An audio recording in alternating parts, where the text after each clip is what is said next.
मैं अब सभी देश के किसानों से सीधी बात करना चाहता हूं और मैं समझता हूं कि आज का दिवस बहुत महत्वपूर्ण है और इसलिए मैं सबसे पहले तो श्रीमान नरेंद्र सिंह जी तोमर,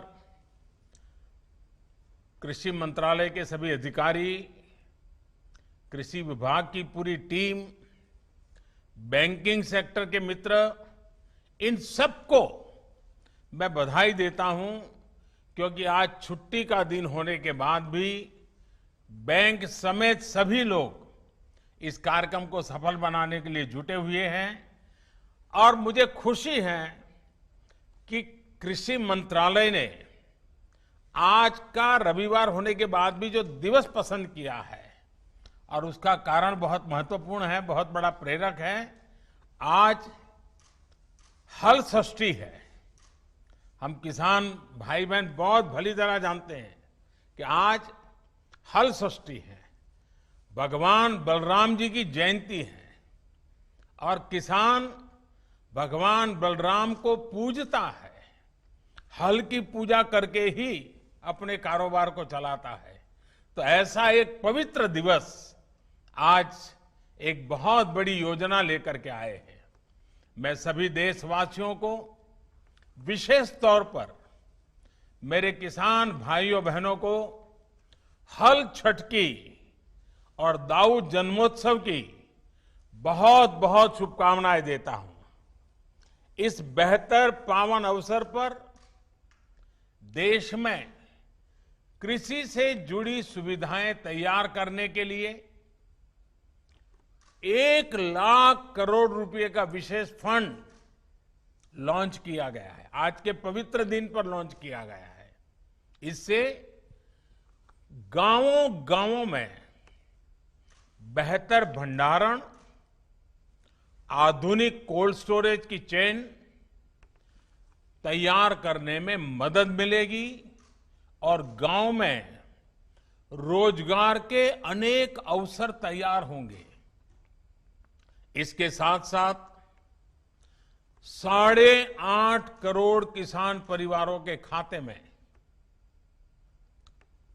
पलक झपकते आपने देखा होगा, स्विच ऑन किया और पीएम किसान सम्मान निधि के 17,000 करोड़ रुपए सीधे सीधे 8.5 करोड़ किसानों के खाते में जमा हो गए। कोई बिचौलिया नहीं, कोई कमीशन नहीं, सीधा सीधा किसान के पास चला गया। संतोष इस बात का है कि इस योजना का जो लक्ष्य था वो लक्ष्य हासिल हो रहा है।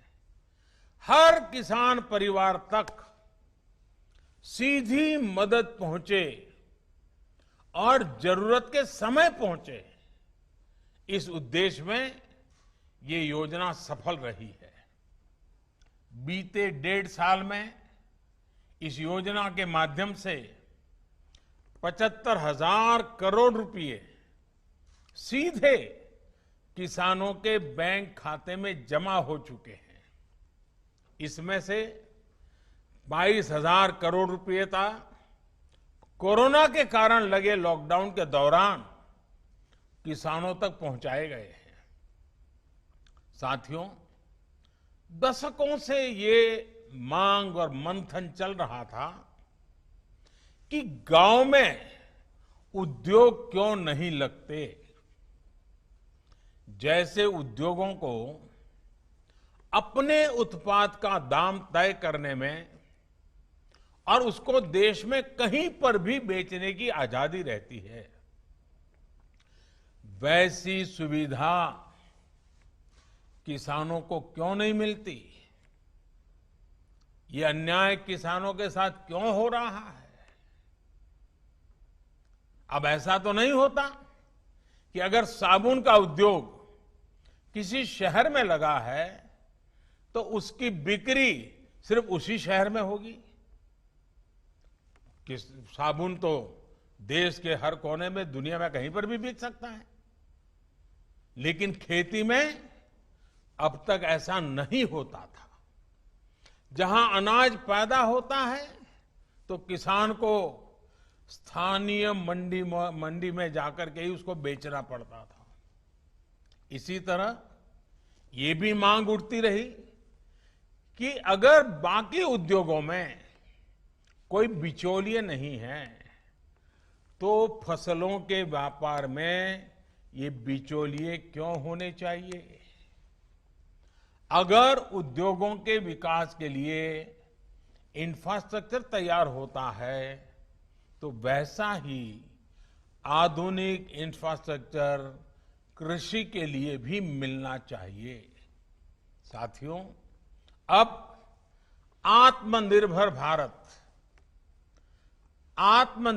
भारत अभियान के तहत किसान और खेती से जुड़े इन सारे सवालों के समाधान ढूंढे जा रहे हैं। एक देश एक मंडी के जिस मिशन को लेकर के बीते 7 साल से काम चल रहा था वो अब पूरा हो रहा है। पहले इनाम के जरिए एक टेक्नोलॉजी आधारित एक बड़ी व्यवस्था बनाई गई। अब कानून बनाकर किसान को मंडी के दायरे से और मंडी टैक्स के दायरे से मुक्त कर दिया गया है। अब किसान के पास अनेक विकल्प है। अगर वो अपने खेत में ही अपनी उपज का सौदा करना चाहे तो वो कर सकता है, या फिर सीधे वेयर हाउस से इनाम से जुड़े व्यापारियों और संस्थानों को जो भी उसको ज्यादा दाम देता है उसके साथ फसल का सौदा किसान कर सकता है। इसी तरह एक और नया कानून जो बना है उससे किसान अब उद्योगों से सीधी साझेदारी भी कर सकता है। और मैं बताऊं, भारत के उद्योग जगत का जितना निवेश गांव और किसान में होना चाहिए था वो बहुत यानी नगण्य था, मामूली था, और उसमें हमारे कुछ कानून नियम भी आड़े आते थे। अब देखिए, जैसे आलू का किसान चिप्स बनाने वालों से फल उत्पादक यानी बागवान जूस, मुरब्बा, चटनी, या कोई आयुर्वेदिक पौधे वाले किसान है तो फार्मेसी को, जैसे उत्पाद बनाने वाले जो उद्योग हैं उनके साथ वो पार्टनरशिप कर सकता है। इससे किसान को फसल की बुआई के समय तय दाम मिलेंगे, जिससे उसको कीमतों में होने वाली गिरावट से राहत मिल जाएगी। साथियों, हमारी खेती में पैदावार समस्या नहीं है, बल्कि पैदावार के बाद होने वाली उपज की बर्बादी ये बहुत बड़ी समस्या रही है। इससे किसान को भी नुकसान होता है और देश को भी बहुत नुकसान होता है। इसी से निपटने के लिए एक तरफ कानूनी अड़चनों को दूर किया जा रहा है और दूसरी तरफ किसानों को सीधी मदद दी जा रही है। अब जैसे आवश्यक वस्तुओं से जुड़ा एक कानून हमारे देश में बना था और कई दशकों पहले बना था, लेकिन वो क्यों बना था? क्योंकि उस समय देश में अन्न की कमी थी, भारी कमी थी, और इसलिए उस कानून की जरूरत थी। लेकिन आज तो अन्न के भंडार इतने भरे पड़े हैं कि इस प्रकार की रोक किसान का भी, अर्थव्यवस्था का भी और कंज्यूमर का भी नुकसान होता है। लेकिन बड़ा हैरानगी है कि यह कानून अभी भी चलता रहा। जब हम दुनिया के दूसरे बड़े अन्न उत्पादक बन चुके हैं तब इस कानून की कोई जरूरत नहीं है। गांव में अगर अच्छे गोदाम नहीं बन पाए, कृषि आधारित उद्योगों को अगर प्रोत्साहन नहीं मिल पाया, तो उसका एक बड़ा कारण ये कानून स्वयं में एक बहुत बड़ा रुकावट था। और इस कानून में ये भी एक दुर्भाग्य रहा कि इस कानून का उपयोग से ज्यादा बाबुओं ने उसका दुरुपयोग किया। इससे देश के व्यापारियों को, निवेशकों को, उनको डराने का काम ज्यादा हुआ। अब इस डर के तंत्र से भी कृषि से जुड़े व्यापार को मुक्त कर दिया गया है। इसके बाद अब व्यापारी, कारोबारी गांवों में स्टोरेज बनाने में और दूसरी व्यवस्थाएं तैयार करने के लिए आगे आ सकते हैं। साथियों, आज जो एग्रीकल्चर इंफ्रास्ट्रक्चर फंड लॉन्च किया गया है, इससे किसान अपने स्तर पर भी गांवों में भंडारण की आधुनिक सुविधाएं बना पाएंगे।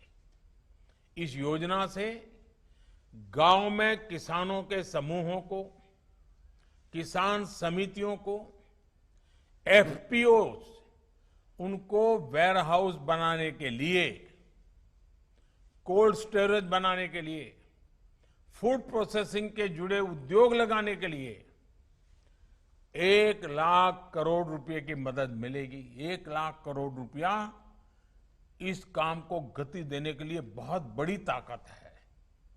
ये जो धन किसानों को उद्यमी बनाने के लिए उपलब्ध कराया जाएगा और उस पर 3% ब्याज की छूट भी मिलेगी।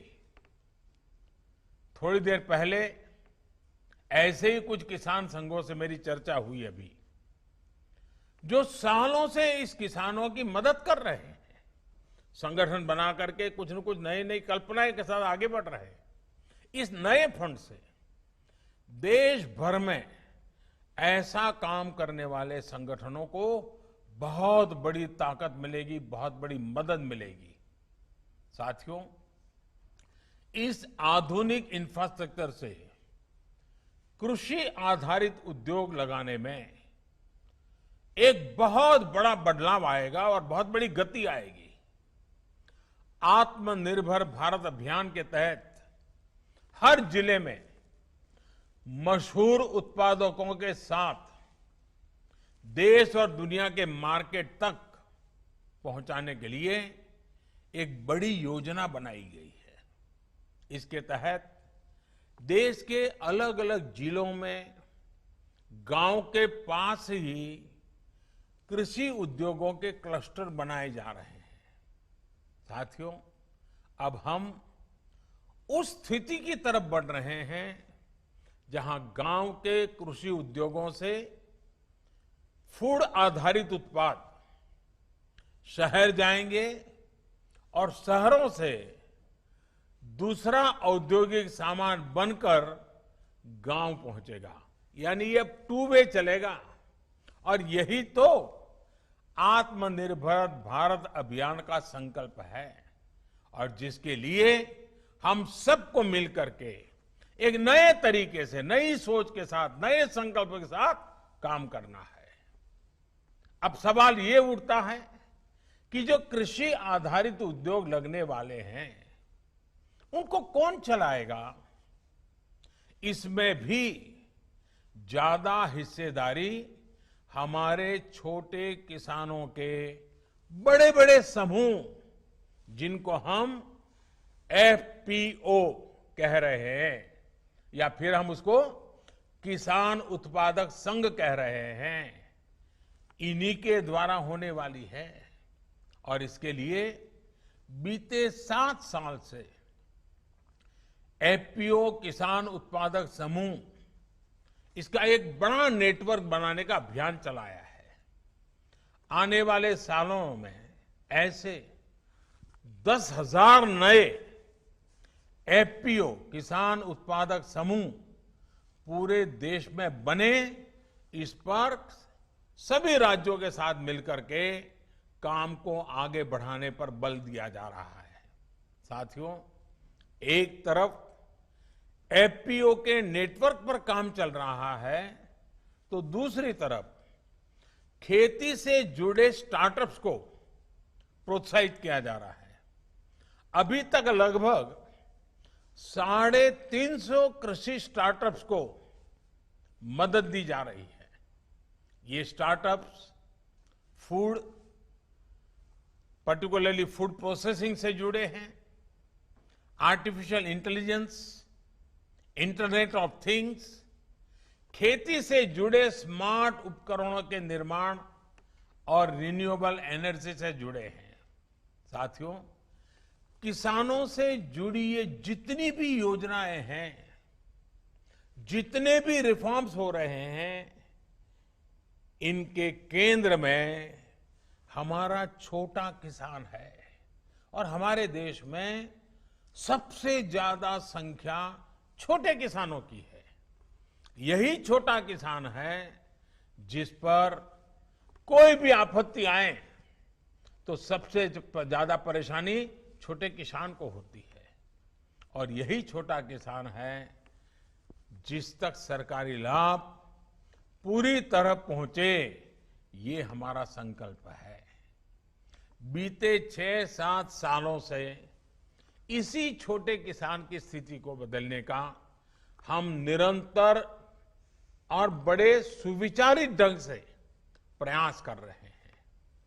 छोटे किसान को देश की कृषि के सशक्तिकरण से भी जोड़ा जा रहा है और वो खुद भी सशक्त हो, ये भी उतना ही जरूरी है।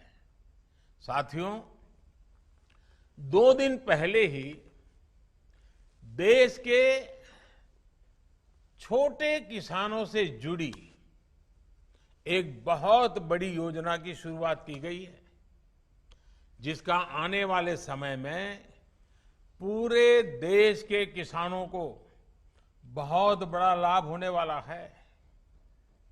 देश की पहली किसान रेल महाराष्ट्र और बिहार के बीच में शुरू हो चुकी है। अब महाराष्ट्र से संतरा, अंगूर, प्याज जैसे अनेक फल सब्जियां लेकर ये ट्रेन निकलेगी और बिना समय गंवाए बिहार पहुंचेगी। फसल की बर्बादी नहीं होगी और बिहार से जब वापस आएगी तब वहां का मखाना, लीची, पान, ताजा सब्जियां, मछलियां, ऐसे अनेक सामान छोटे छोटे लोगों से लेकर के वो फिर इस तरफ लौटेगी।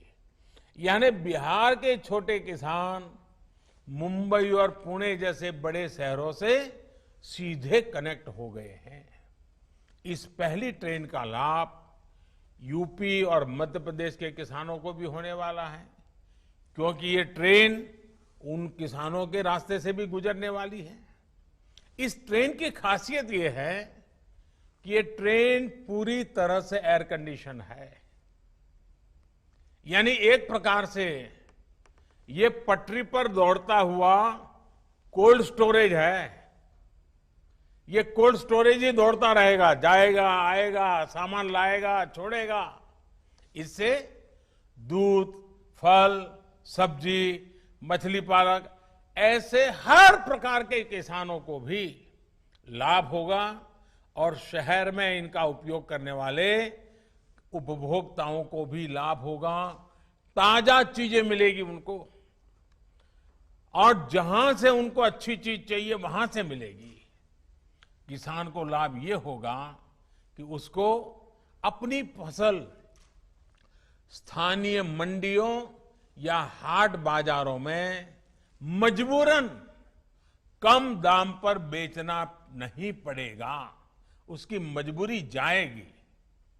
ट्रकों में फल सब्जी जिस प्रकार बर्बाद हो जाते थे, उससे भी मुक्ति मिलेगी और ट्रकों के मुकाबले भाड़ा भी कई गुना कम हो जाएगा।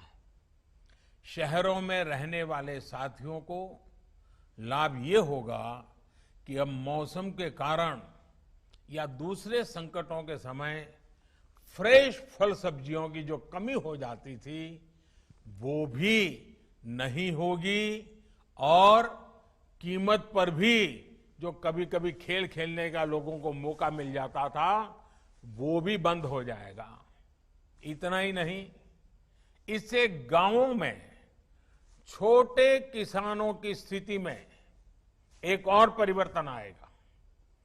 अब जब देश के बड़े शहरों तक छोटे किसानों की पहुंच हो रही है तो वो ताजा सब्जियों उगाने की दिशा में आगे बढ़ेंगे, पशुपालन और मत्स्य पालन की तरफ भी प्रोत्साहित होंगे।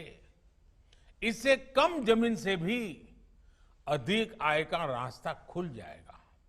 रोजगार और स्वरोजगार के अनेक नए अवसर खुलेंगे। साथियों, ये जितनी भी कदम उठाए जा रहे हैं इनसे 21वीं सदी में देश की ग्रामीण अर्थव्यवस्था की तस्वीर भी बदलेगी। कृषि से आय में भी वृद्धि होगी। हाल में मिल गए हर जितने भी निर्णय लिए गए हैं, हर निर्णय आने वाले समय में गांव के नजदीक ही व्यापक रोजगार तैयार करने वाले अनेक अवसर इससे होने वाले हैं। गांव और किसान आपदा में भी देश को कैसे संबल दे सकता है, ये बीते 6 महीने से हम देख रहे हैं। ये हमारे किसान ही हैं जिन्होंने लॉकडाउन के दौरान देश को खाने पीने की जरूरी सामान की समस्या नहीं होने दी।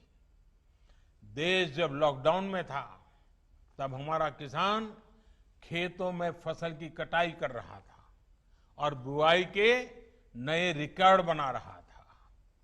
लॉकडाउन के पहले दिन से लेकर के दीपावली और छठ तक के 8 महीनों के लिए 80 करोड़ से ज्यादा देशवासियों तक अगर मुफ्त राशन आज हम दे पा रहे हैं, पहुंचा पा रहे हैं, तो उसके पीछे भी हमारे सामर्थ्य के साथ साथ हमारे इन किसानों की तपस्या जुड़ी है, उनकी मेहनत जुड़ी हुई है। तब जाकर के, और ये दुनिया का सबसे बड़ा प्रोजेक्ट है। 80 करोड़ परिवारों को, 80 करोड़ लोगों को 8 महीने तक मुफ्त में खाना मिले, कोई गरीब रात को भूखा न सो जाए।